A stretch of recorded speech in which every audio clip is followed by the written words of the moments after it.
चला आज आपण मस्त कंटुल्याची चटणी बनवूया आणि चटणी सोप्या पद्धतीची पण टेस्ट पण खूप छान लागते। तुम्ही नक्की एकदा ट्राय करा।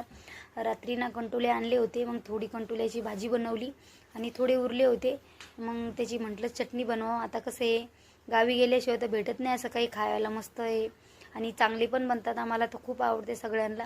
मस्त धुवून घ्यायची स्वच्छ। धुवून झाल्याच्या नंतर एका कंटुल्याचे 2 फोडी करून घ्यायच्यात आणि गॅसवरती तवा ठेवला। मस्त आपल्याला ते भाजून घ्यायचे। मी त्याच्यामध्ये तेल ॲड केलं नाही, नुसतं आपल्याला भाजून घ्यायचे। त्याच्यामध्ये 3-4 मिरच्या टाकल्या हिरव्या, 2-4 लसणाच्या पाकळ्या टाकल्या। मस्त आपल्याला पूर्ण भाजून घ्यायचे व्यवस्थित, जोपर्यंत त्याला चट्टे पडत नाही। मस्त भाजून घ्यायचे। आता भाजून झालंय, त्याच्यामध्ये थोडी कोथिंबीर घेतली आहे आणि पूर्ण आता आपलं भाजून झाल्याच्या नंतर मी काढून घेतले। बघू शकता असं भाजून घ्यायचे मस्त। आता आपण ठेसून घेऊया, कारण की आहे ना खलबत्त्यामध्येच ठेसून बनवायची आहे।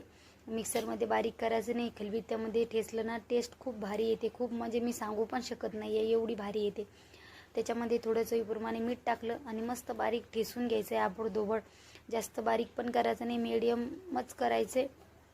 मस्त पटापट ठेसून झाले, बघू शकता असं मी ठेसून घेतले आणि खूप छान म्हणजे खूपच छान लागली चटणी कंटुल्याची। चला तर म्हटलं आता फोडणी करून घ्यावं। डायरेक्ट तुम्ही तळलं तरी पण चालेल, पण मी कांदा वगैरे ते टाकून बनवणार होते।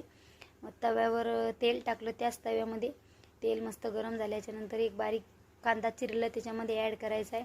कांदा आपल्याला मस्त तळून घ्यायचा आहे। त्याच्यामध्ये थोडी हळद टाकली मी आणि सगळं मस्त ब्राऊन कलरचा कांदा तुम्हाला होऊ द्यायचा आहे मस्त। तुम्हाला जर मसाले टाकायचे टाकू शकता, पण मसाल्याची टाकायची काही आवश्यकता नाही। असंच मिरचीमध्येच टेस्ट भारी येते त्याची, आबडधोबड केल्यानं टेस्ट भारी येते। मस्त आपला कांदा तळत आल्याच्यानंतर जे आपण वाटण ठेचलेलं ते त्याच्यामध्ये टाकायचं, कंटुल्याचं मस्त फ्राय करून घ्यायचं, आलटून पलटून घ्यायचं। पाणी टाकायचं नाही अजिबात आणि मीडियम गॅसवरतीच आपल्याला बनवून घ्यायचं आहे। 2 मिनटं जरसं लेट होते, पण मग त्याच्यावरच पद्धतशीर फिरवत राहायचं आहे आणि बनवून घ्यायचं आहे। पाणी टाकायचं नाही आहे, सुक्कच बनवायचं आहे। पाणी टाकल्यानं कसं एवढी टेस्ट लागत नाही, असं बिना पाण्याचं बनवून टेस्ट भारी येते। मस्त फिरून घ्यायचं आहे, बघत राहायचं बार बार, मस्त खाली डागू नको। चला आता आपली मस्त कंटुल्याची झणझणीत